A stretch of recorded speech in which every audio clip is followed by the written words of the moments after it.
महाबोधि महाविहार मुक्ति आंदोलन को पूरे दुनिया से मिल रहा है समर्थन, होगा राष्ट्रव्यापी आंदोलन। जी हाँ दोस्तों, आपने बिल्कुल सही सुना। मैं हूं पराग महेंद्र, आप देख रहे हैं नेशनल चौपाल। भारत ये बुद्ध का देश है, इस बात का परिचय लगातार हमें इस बात से मिलता है कि सम्राट अशोक के जरिए बनाए गए 84 बौद्ध विहार स्तूपों के जो अवशेष आज भी जहां जमीन खोदी जाए वहां देखने को मिलते हैं। और इसके साथ साथ इस बात को भी लेकर लगातार साझा किया जाता है, इतिहास के पन्नों को पलटाया जाता है कि बुद्ध ने अपने जीवन का सबसे ज्यादा समय वो भारत में बिताया और उसी के मद्देनजर रखते हुए सम्राट अशोक ने उन उन तमाम स्थानों पर बौद्ध विहार स्तूपों को बनाने का काम किया कि आने वाली जो पीढ़ियां आएगी वो इस बात को जरूर याद करेगी कि ये भारत कभी बौद्ध राष्ट्र था, यहाँ पर बुद्ध का शासन था, यहाँ बुद्ध का जन्म हुआ था। ये तमाम बातें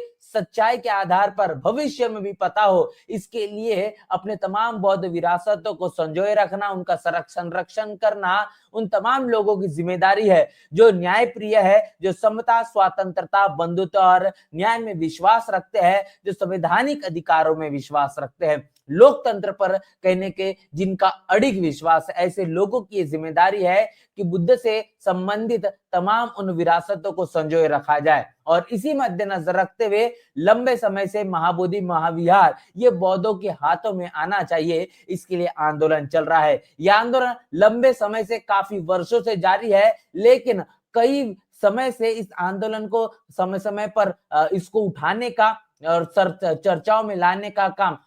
तमाम बौद्ध भिक्षुओं के जरिए किया गया, कई संगठनों के माध्यम से हुआ। लेकिन बीते विगत 17 से 18 दिनों से जो आंदोलन जारी है वो आंदोलन अब कहीं न कहीं अपना एक विश्व विशाल रूप ले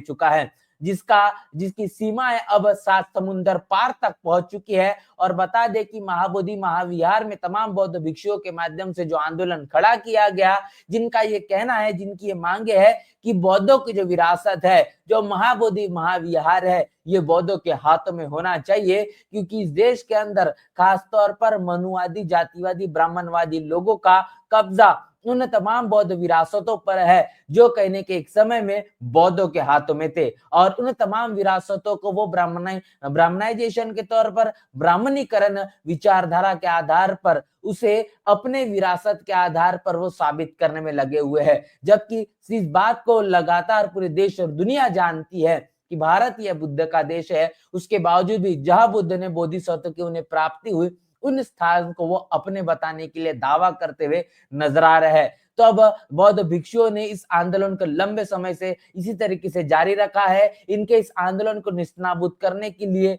भारतीय जनता पार्टी की केंद्र की सरकार या फिर खासतौर पर बिहार में चलने वाली नीतीश कुमार की सरकार ने निस्तानाबूद करने का वो है कोशिश किया है। जिसमें यह भी देखा गया कि जहां पर आंदोलन था उस आंदोलन के आगे फायर ब्रिगेड को खड़ी कर उस आंदोलन को कमजोर दिखाने की कोशिश की गई। देर रात 1 बजे तमाम बौद्ध भिक्षुओं को उनकी तबीयत को चेकअप करने के नाम पर उन्हें हॉस्पिटल में ले जाया जाता है। मंशा ये होती है कि उनके सलाखों के पीछे डाला जाए। इस तरीके की चीजें भी देखने को मिली। अब जहां पर तमाम बौद्ध भिक्षुओं ने अपना अनशन जारी रखा था,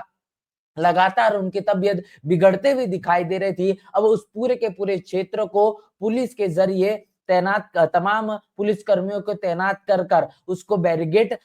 लगाने का काम किया गया है। और तमाम बौद्ध भिक्षुओं के माध्यम से बौद्ध गया महाबोधि विहार से तकरीबन 2 किलोमीटर दूर जाकर अब यह अनशन जारी है। और जिसका चिंगारी अब वो भारत से छोड़कर 7 समुंदर पार मतलब अमेरिका तक पहुंच चुकी है। अमेरिका में भी महाबोधि महाविहार मुक्ति आंदोलन के समर्थन में लगातार बौद्ध भिक्षुओं और बौद्ध अनुयायियों के जरिए इस आंदोलन का समर्थन किया जा रहा है। इसके साथ साथ नेपाल में भी इस मामले को लेकर जो ज्ञापन सौंपने का सिलसिला जारी है। लोग तमाम इस मामले को लेकर अपनी प्रतिक्रिया देते हुए नजर आ रहे हैं। म्यांमार से तमाम तस्वीरें देखने को मिल रही है और महाराष्ट्र जो कि एक परिवर्तनवादी प्रदेश के नजरिए से देखा जाता है, जहां पर फुले शाहू बाबा साहब तमाम बहुजन महापुरुषों का जो जीवन है सबसे ज्यादा महाराष्ट्र में उन्होंने काम किया, उनका कार्य क्षेत्र ये रहा। महाराष्ट्र के अमरावती से कहेंगे, फिर छत्रपति संभाजी नगर हो या फिर महाराष्ट्र का बुल्ढाना हो, इन तमाम जगहों से भी बड़े पैमाने पर तस्वीरें देखी जा रही है, जिसके माध्यम से ये कहना होगा कि आंदोलन कहीं ना कहीं जो शुरुआत हुआ था, जिस आंदोलन की शुरुआत कहीं ना कहीं काफी कम बौद्ध भिक्षुओं के जरिए हुई थी, लेकिन हम समय के मुताबिक वो तादाद इस हिसाब से बढ़ चुकी है कि पूरे देश के अंदर अब इसकी मशाल, इसकी चिंगारी इस आंदोलन की पूरे देश और दुनिया तक पहुंच चुकी है, जिसको लेकर लोगों के मन मस्तिष्क में काफी ज्यादा आक्रोश है। चाह रहे हैं कि इस बार किसी भी कीमत पर चाहे हमारी जान चले जाए, लेकिन इस बार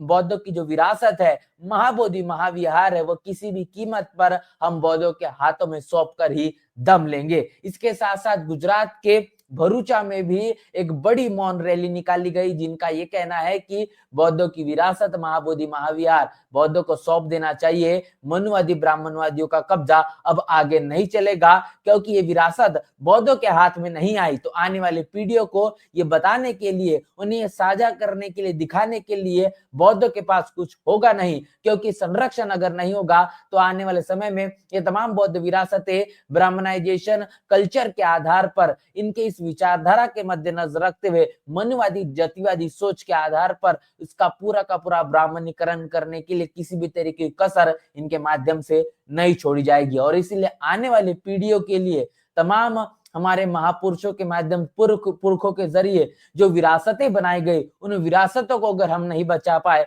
तो हम उनकी एक असली संतानें नहीं है, ये कहा नहीं जा सकता। और इसीलिए अब इस मसले को लेकर पूरे देश दुनिया से आवाज बड़े पैमाने पर उठ रही है। और अब बता दें कि बीटी एक्ट 1949 जो है, जिसको निरस्त कर कर भारतीय संविधान के मुताबिक बौद्धों की विरासत बौद्धों को सौंप देना चाहिए, ऐसी तमाम मांगे हैं।